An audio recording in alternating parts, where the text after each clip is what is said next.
이승만 TV 시청자 여러분, 안녕하십니까? 지난 8월 31일부터 9월 8일까지 KBS의 윤창희 기자는 5회에 걸쳐서 이영훈의 똑똑한 진실이라는 제목 하에 반일 종족주의라는 책에서 피력한 저의 독도 이해를 비판하였습니다. 오늘의 이 영상은 그에 대한 첫 번째 대답입니다. 저의 대답은 앞으로 2차례 더 모두 합해서 3차례 영상 강의로 이루어질 예정입니다. 영상으로 이루어진 저에 대한 비판이기 때문에 영상으로 그에 대응하도록 하겠습니다. 먼저 KBS의 비판에 대응하기 전에 이 반일 종족주의에 실린 저의 글을 두고 흔히들 듣는 오해에 대해서 잠시 해명하겠습니다. 저는 반일 종족주의에서 우리 정부나 역사 교과서가 독도가 역사적으로 우리의 고유 영토임을 입증하기 위해 내세워온 여러 가지 근거에 실정이나 논리 면에서 문제가 있다, 모순이 있다 하는 사실을 지적을 했습니다. 그렇다고 해서 제가 독도가 일본의 영토라든가 일본에게 돌려주어야 한다라고 주장하는 것은 결코 아닙니다. 어느 학자의 학문적인 주장을 단순화해서 내 편 아니면 너 편이라는 식의 편가르기는 좋지 않습니다. 이렇게 편가르기식 사고방식은 사물이나 사상의 복잡한 전체적인 이해를 종합적으로 이해하는 데 크게 도움이 되지 않습니다. 바로 그러한 경직적인 사고야말로 제가 책을 통해서 비판하고자 했던 종족주의 문화의 한 패단인지도 모르겠습니다. 나중에 세 번째 강의에서 좀 더 종합적으로 설명하겠습니다만 저는 1952년 1월 이승만 대통령이 평화선을 선포하여 독도를 우리의 영토로 편입시킨 조치를 지지하고 있습니다. 독도가 우리 영토임은 처음부터 당연히 그렇게 될 일이었습니다. 그렇지만은 일본 정부가 이승만 대통령의 조치에 불복하면서 분쟁을 제기하고 있는 것 또한 객관적인 현실입니다. 역사를 살피면은 부정할 수 없는 굴곡이 있었습니다. 저는 그것을 반일 종족주의 책에서 우리 한국 사회의 속살이라 했습니다. 드러내기 힘든 속살이죠. 역사의 굴곡이 있었습니다. 좀 더 구체적으로 말씀드리면 조선왕조의 독도 인식과 영유 체제에 문제가 있었습니다. 우리 정부와 국민이 대놓고 분쟁을 제기하면서 국제사회에 호소할 만큼 독도를 둘러싼 역사적 경과는 그렇게 단순하지 않습니다. 그래서 박정희 정부 이래 역대 정부는 독도 분쟁을 낮은 수준에서 의례적으로 현명하게 관리해 왔으며 일본 정부 또한 그의 보조를 맞추면서 양국 간의 우호 협력 관계를 정진해 왔던 것입니다. 대부분의 일본 국민은 독도를 둘러싸고 일본과 한국 간에 분쟁이 있는 줄을 알지조차도 못했습니다. 독도에 대해 공격적인 자세를 취하면서 독도적으로 의도적으로 공개적으로 분쟁지화한 것은 노무현 정부였습니다. 저는 바로 그 점을 무책임한 종족주의적 선동이라고 비판했던 것입니다. 나중에 좀 더 자세하게 설명하겠습니다만 저의 독도에 대한 이 같은 입장을 이 영상 강의의 전제로서 분명히 밝혀두고자 합니다. 보여드리는 이 화면은 우리나라 외교부가 독도가 우리의 역사적으로 고유한 영토임을 설명하고 있는 외교부 홈페이지의 한 장면입니다. 제일 먼저 나오는 것이 512년에 있었던 신라의 우삼국 정벌이죠. 그 다음이 1454년에 있었던 세종실록 지리지에 나오는 우산도 등 모두가 대한민국 국민이라면 잘 알고 있는 이야기입니다. 실은 이 삼국사기의 우삼국 정벌 기사나 세종실록 지리지에 나오는 우산도 등 이들 근거에 문제가 있다는 지적은 제가 한 것이 아닙니다. 여러 연구자가, 한국책 연구자가 이미 해온 것이고 어떤 의미에서는 독도 관련 연구자들 사이에서는 잘 알려진 쭉 있어 온 것입니다. 저는 그것을 좀 더 분명하게 큰 소리로 종합해서 지적하였을 뿐입니다. 512년 이사부 장군이 독도에 있는 우산국을 정벌하였습니다. 이 사건이 독도 고유 영토설의 근거가 되기 위해서는 울릉도 동남 87km 해상에 있는 독도가 우산국의 영토로서 우산국의 중심부였음을 입증해야 합니다만은 전하는 삼국사기의 기록만으로는 그것을 입증할 수 없을 뿐더러 상식적으로도 그렇게 간주할 수 없는 것이 현실입니다. 11세기 이후 우산국이 사라진 이후 우산이라는 두 글자는 울릉이라는 섬의 별칭으로 쓰였습니다. 15세기 초 조선왕조 태종영간까지 그러했음을 조선왕조실록에서 확인할 수가 있습니다. 우산이 울릉도와 구분되는 독자의 섬으로 등장하는 것은 1454년 세종실록 지리지가 처음입니다. 조선왕조가 무슨 활발하게 해양탐험 활동을 벌여서 새로운 섬을 발견한 결과는 아닙니다. 조선왕조는 전국의 섬을 비우는 이른바 공도정책을 취하였습니다. 해양 밖으로 심리를 함부로 나가게 되면은 그 왕토를 무단 이탈했다 해서 사형에 처하곤 했습니다. 저는 우산도가 세종실록 지리지에 처음 등장하는 우산도가 공도정책을 취한 이후에 생겨난 환상의 섬이라고 간주합니다. 이후 17세기까지 나아가 19세기까지 울릉도와 우산도를 그린 수많은 지도에서 우산도의 위치는 제각각이었습니다. 한마디로 우산도는 떠도는 섬이었습니다. 바로 그러한 것이 저의 환상의 섬이라는 설을 지지하고 있습니다. 그래서 KBS의 윤창희 기자는 저의 이와 같은 주장을 논박하지 않습니다. 16세기의 지도, 팔도 총돌한 지도에서 우산도가 안타깝게도 울릉도 서쪽에 그려져 있는 것은 사실이라고 했습니다. 저는 16세기 조선왕조의 우산도 인식을 생생하게 대변하는 그 지도를 두고 윤창희 기자가 무엇 때문에 안타깝다고 이야기하는지 이해할 수가 없습니다. 어쨌든 사건은 벌어졌습니다. 외교부나 산하연구소, 동북아연구소 등의 독도 전문가들은 512년과 1454년의 두 사건을 독도 고유 영토설의 근거로 제시하고 있는 것을 홈페이지에서 내려야 한다고 생각합니다. 그것이 차가운 논리와 이성이 지배하는 학문과 법리의 세계입니다. 가상의 장면을 생각해 봅시다. 국제사법재판소에 재판정이 열렸다고 칩시다. 제가 방금 했던 이와 같은 그야말로 조금만 생각하면 누구도 이야기할 수 있는 손쉬운 비판을 일본 측 검사가 재판장에서 제기했다고 합시다. 한국 측 변호인은 뭐라고 대응할 것입니까? 그래서 사건은 벌어졌다고 했습니다.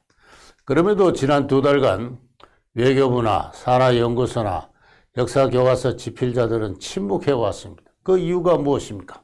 KBS는 무슨 자격으로 저를 비판합니까? KBS 윤창희 기자는 윤창희 기자 자신이 말한 대로 독도 전문가가 아닙니다. 반일 종족주의가 출간된 이후 그때부터 독도의 역사를 공부하기 시작했다고 했습니다. 과연 이래서 좋은 일입니까? 한국에서 정치로부터 독립된 학문의 세계는, 정치로부터 자유로운 이성의 사회는 과연 성립할 수 없단 말입니까?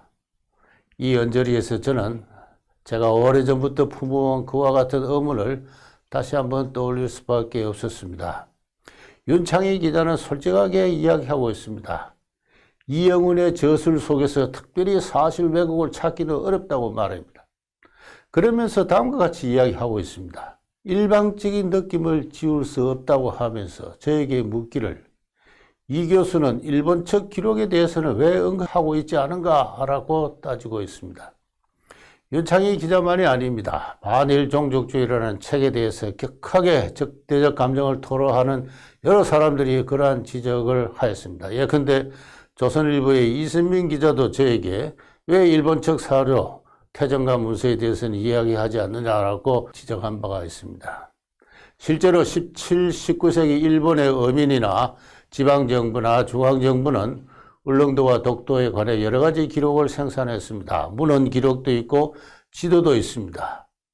지도를 보면은 일본은 울릉도와 거기로 향하는 도중의 한계 섬인 독도의 객관적인 소재, 위치, 형태를 명확하게 인지하고 있습니다. 일본 본토, 옥기섬, 독도, 울릉도와의 거리도 정확하게 측정해서 제시하고 있습니다.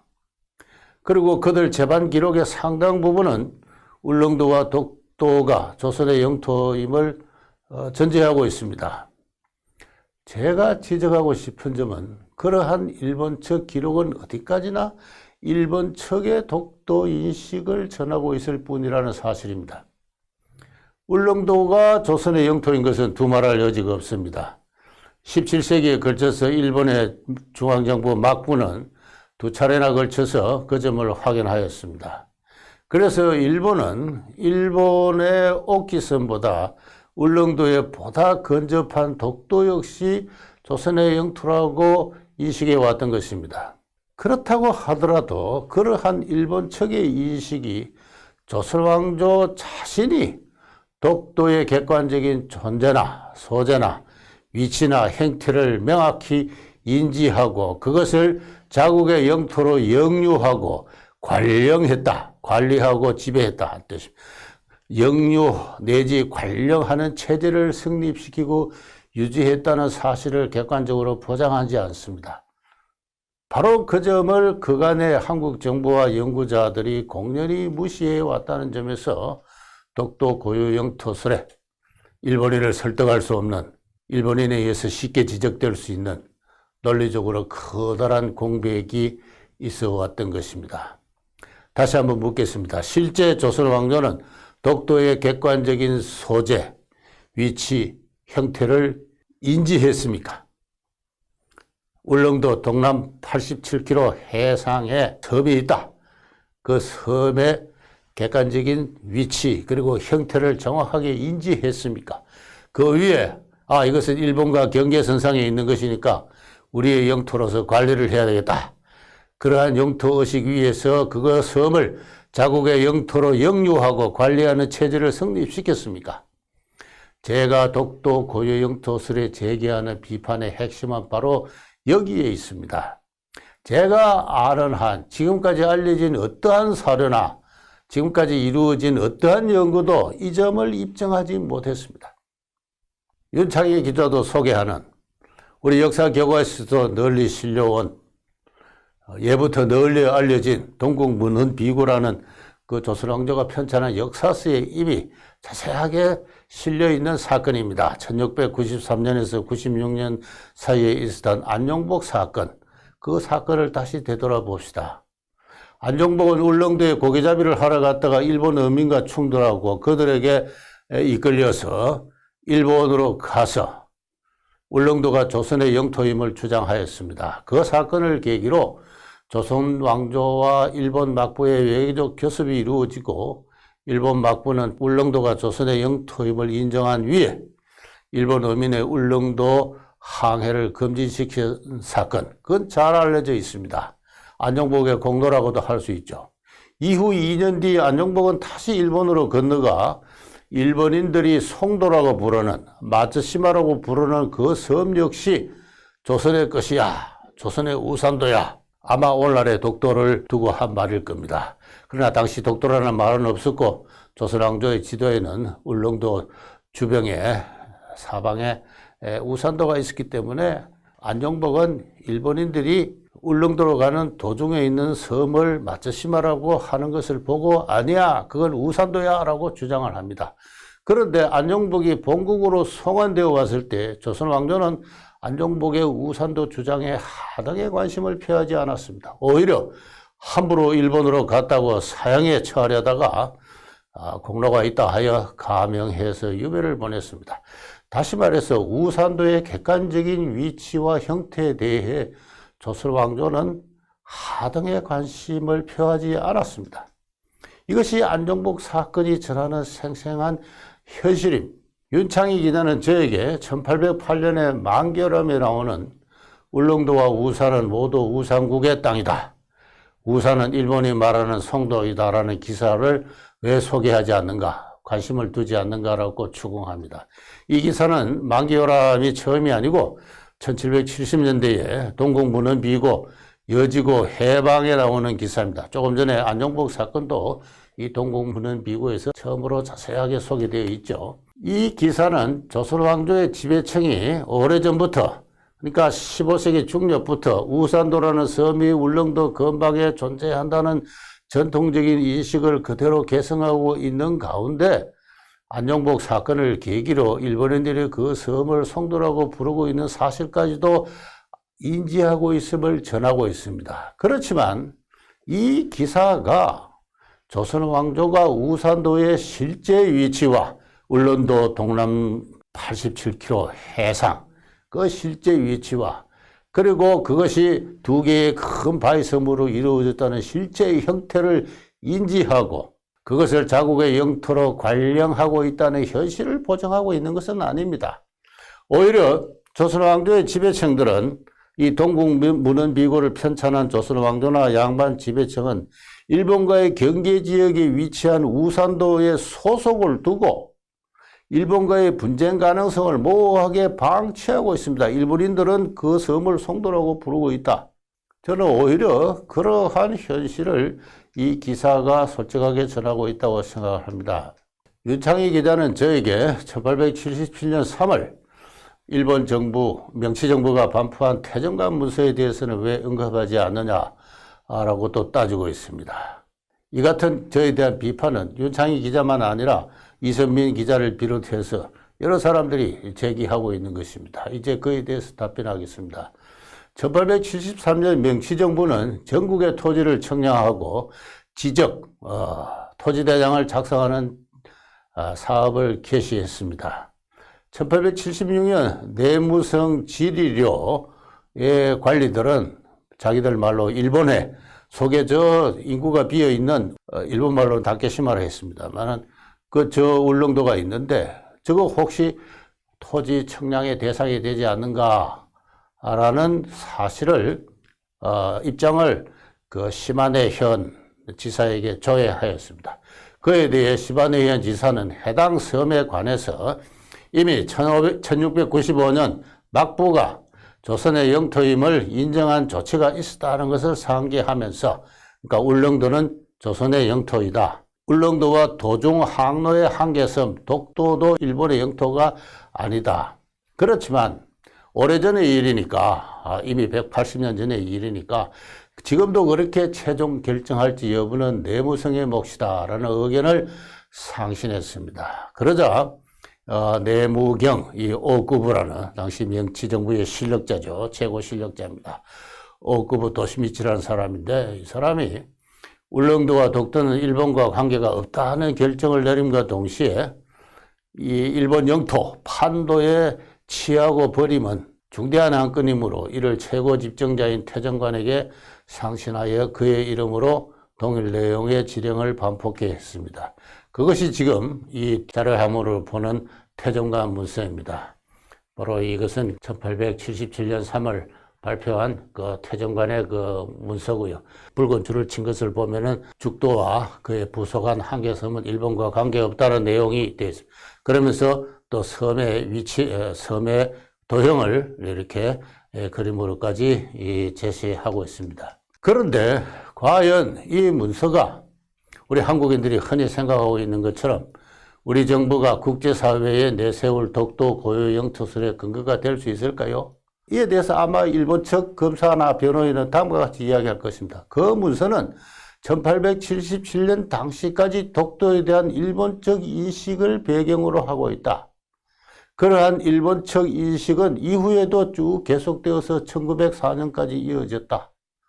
일본이 보기에 독도는 조선 왕조가 그것의 객관적인 소재를 인지하는 가운데 그것을 자국의 영토로 영유하는 체제를 성립시키고 유지하는 섬이었다. 일본의 오키섬보다 조선의 울릉도에 보다 가깝기 때문에 그 점은 일본인들로서는 당연하게 받아들여왔다. 이렇게 이야기할 것입니다. 그런데 이후 언젠가 그것이 사실이 아님을 일본의 관민이 일본의 민간이나 정부가 인식하게 될 때 어떠한 일이 생길 것인가?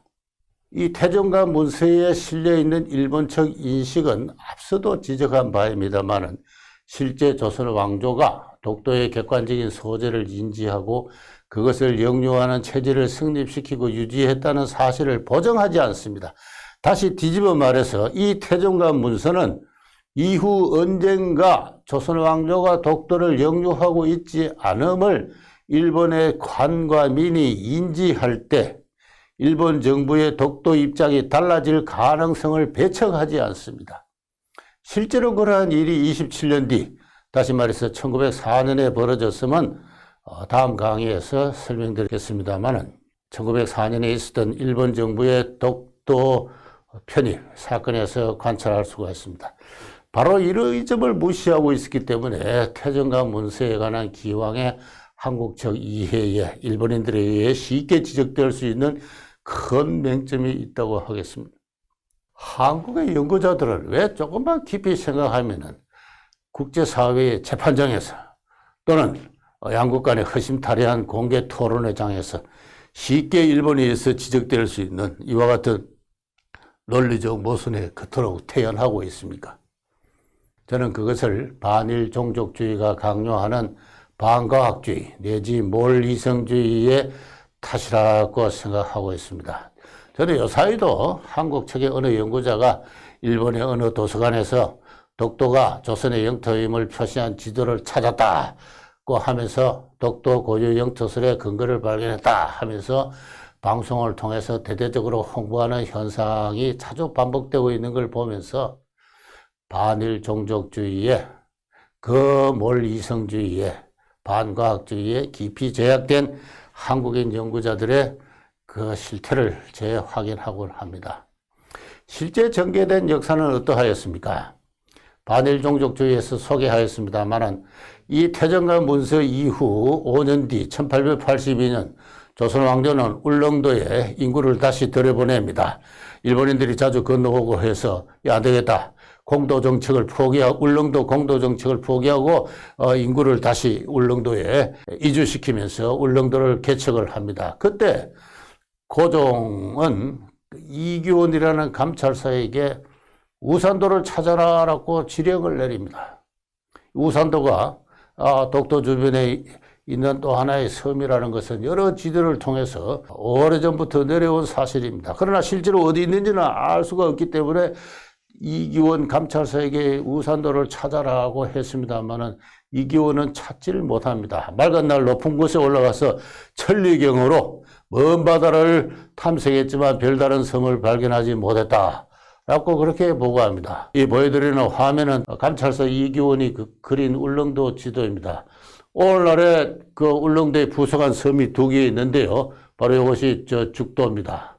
죽도고 바로 이것이 관음도입니다. 나머지는 이것은 바위입니다. 섬이 아니고 바위를 이렇게 그리고 있는데 오늘날의 죽도와 관음도는 이규원이 정확하게 그리고 있습니다만은 동남 해안 87km에 위치한 독도는 포함되어 있지 않습니다. 다시 말해서 독도의 객관적 소재에 관한 정보를 이규원은 가지고 있지 않았습니다. 따라서 독도에 대한 영유의식이나 체제가 성립해 있지 않은 상태인 것은 더 말할 필요가 없습니다.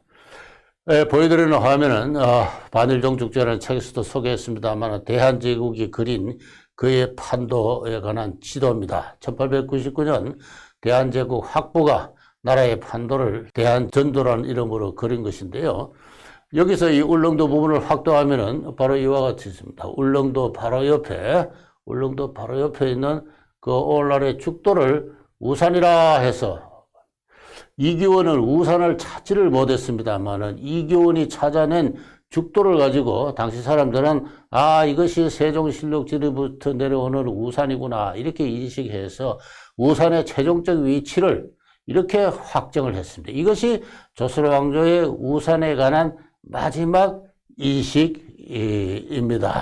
이렇게 15세기 중반 세종실록지리지에 처음 등장한 이래 여러 지도에서 울릉도의 서쪽, 서남쪽, 남쪽, 동쪽, 북동으로 떠돌던 우산도의 마지막 종착지는 울릉도의 동북 죽도였습니다. 우산도가 객관적으로 소재한 독도가 아니었으면 바로 이 지도를 통해서 최종적으로 명확하게 확인할 수가 있습니다. 다시 말해서 조선 왕조는 1899년까지도 그들이 우산으로 불러오고 상정해온 섬, 그것이 현실적으로 동남 87km 외양에 소지한 독도라는 인식을 확보를 하지를 못했습니다.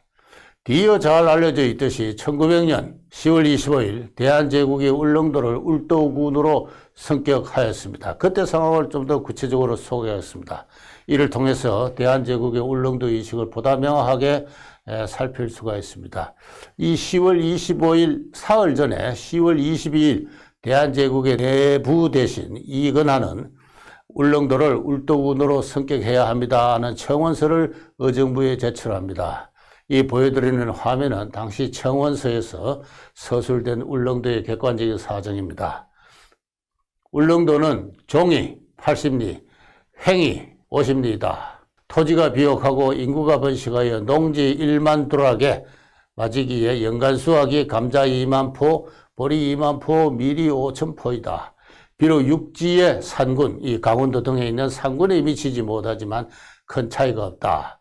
그렇게 해서 구도로 승격하자는 이야기입니다. 근래에는 외국인이 왕래하여 교육, 상업상의 이익이 있다. 자, 이런 이유로 울릉도를 군으로 승격하자는 이유를 제시하고 있습니다. 그리고 사흘 뒤에 의정부는 울릉도를 울도군으로 승격하고 그리고 소속을 강원도에 부속시키고 군청을 오늘날의 태화동으로 정하고 동시에 울릉도 전체와 그리고 죽도와 석도를 관할한다는 결정을 내리게 됩니다. 이때 석도가 과연 독도를 의미하는지는 다음 시간에 살피도록 하겠습니다. 당시 독도의 인구는 1,400여 명으로서 그중에 400명은 일본인이었습니다. 그들은 독도를 거점으로 한 원양업, 강치잡이에 종사하고 있었습니다. 대한제국이 울릉도를 군으로 승격한 것은 일본인의 강치잡이를 대상으로 해서 해세를 수취하기 위한 목적이 아니었습니다. 이근하의 청원서에 나타나 있듯이 1900년 당시까지도 조선왕조의 울릉도에 관한 이해와 평가는 기본적으로 감자, 보리, 밀의 그 세금 징수에 집중된 농업국가, 그 관심이 농업국가적인 그것을 넘지 않았습니다. 당시 대한제국은 전국의 의장을 황실의 그 보물창고 내장원으로 소속시키고 편입하고 해세 징수에 열중하고 있었습니다. 저는 시기도 비슷해서 대한제국이 독도의 강치잡이의 해세 수치에 혹시 관심이 있었을까라는 그러한 관점에서 관련 자료를 살펴봤습니다만은 그러나 울릉도 독도의 강치잡이를 대상으로 한 해세 수치에 관한 기록은 없습니다. 다시 말해서 독도의 소재와 산업에 대해서 대한제국은 관심을 두지 않았고 대한제국의 기본 관심은 인구가 1000명이 넘은 상태에서 농업이 농지가 개발이 되고 있다는 그 사실에 기본적인 어떤 관심이 쏠려 있는 바로 농업국가적인 자세 바로 그것이었습니다. 내무 대신 이근하가 울릉도의 크기를 종 80리 32km, 행 50리 20km 한 것도 실제로 종과 행을 지도에서 보면 10km밖에 되지 않습니다만은 이렇게 한 것은 산지의 굴곡을 포함한 거리라고 여겨지는데 동남 87km 해상의 독도를 내포하고 있지 않습니다. 1900년 당시 울도군의 영역에서 독도가 포함되지 않았으면 이상과 같은 공식 기록에서도 명확하게 추찰할 수가 있습니다. 마지막으로 대한제국은 1700년에 편찬된 동국문헌비고라는 책을 조금 전에 소개를 했죠. 안종복 사건을 싣고 있는 그 책을 1903년과 1908년에 걸쳐 정보문헌비고라는 책으로 정보를 하였습니다. 거기에 우산도와 울릉도에 관한 조선왕조의 마지막 인식이 잘 요약되어 있습니다. 이 보여드리는 화면과 같습니다. 정보문헌비고 근 30일 여지고 19 관방 7 해방 동해조 1903년의 기록입니다. 우산도와 울릉도에서 말하기를 울진은 동쪽 350리에 있다. 그러니까 140km죠. 얼추 정확한 표현입니다. 두 섬을 합하면 우산이다. 지금의 울도군이다. 한자로 하면 우산도, 울릉도, 제동 350리, 울, 일작, 울. 일작우, 일작우, 일작무. 이도, 일적, 우산. 금이 울도군 이렇게 됩니다. 다시 말해서 우산도와 울릉도를 합해서 우산이라 했고 지금의 울도군이라는 것입니다. 그러니까 지금의 울도군은 우산도와 울릉도가 합해진 것입니다. 다시 말해서 두 섬은 아주 가깝게 붙어 있는 것입니다. 두 섬의 위치를 함께 울진군 동쪽에 350리라 한 것도 바로 그 같은 인식을 반영하고 있습니다. 140km니까 실제로는 한 160km 되는데요. 얼추 비슷한 거리입니다. 다시 말해서 1908년까지도 대한제국은, 그러니까 1908년에 이 책이 편찬되었습니다만 울릉도 동남 87km, 보다 정확하게 표현하면은 뭡니까? 북위 37도 몇 분 몇 초, 동경 131도 몇 분 몇 초, 뭐 그렇게까지 과학적은 아니더라도 동남 87km 밖에 있는 독도에 대한 객관적인 인식을 갖지 못했습니다. 두 섬 모두 그 거리가 울전 동쪽에 350리에 있다 그랬죠. 다시 말해서 우산도의 최종 정착지는 1899년에 대한전도가 표시한 그대로 오늘날의 죽도가 우산도의 최종 정착지였습니다. 근데 현지 사정에 대한 이해가 깊어지자 현지민들은 그것을 우산이라 하지 않고 죽도라고 부르기 때문에 더 이상 우산도를 부를 수 없었습니다. 그래서 우산은 명칭은 공식적으로 사라졌습니다. 다만 위와 같은 정보문헌 비교라는 책을 통해서 역사적인 문헌으로만 그 기억이 남게 되었습니다. 이제 결론을 맺겠습니다. 오늘의 주제 우산도는 제가 반일종족주의라는 책에서 논증한 대로 환상의 섬이었습니다. 15세기 중엽 공도정책을 취한 40여 년에 생겨난 환상의 섬으로서 오랫동안 울릉도 서쪽에 있다가 남쪽에 있다가 동쪽에 있다가 동북쪽으로 떠돈 섬이었습니다. 안정복 사건에서 보듯이 안정복이라는 사람에 의해서 독도와 우산도의 인식이 일치 겹치는 경우가 있긴 했습니다만은 조선왕조는 그에 대해서 큰 관심을 두지를 않았고 그것의 소재, 위치, 형태에 대해서 구체적인 관심을 기울이지 않았습니다. 1900년경 울릉도에는 벌써 독도의 강치자비를 종사하는 일본인들이 적지 않게 거주하였습니다. 조선왕조와 독도의 이 같은 관계는 조만간 그들에 의해서 인지될 수밖에 없는 상황이었습니다. 1904년 일본이 무주지 선점의 원칙에 따라서 독도를 자국의 영토로 편입한 것은 이 같은 전후 사정에 의해였습니다. 그에 관해서는 다음 시간에 보다 구체적으로 설명해 드리도록 하겠습니다. 오늘은 여기서 마치겠습니다. 감사합니다.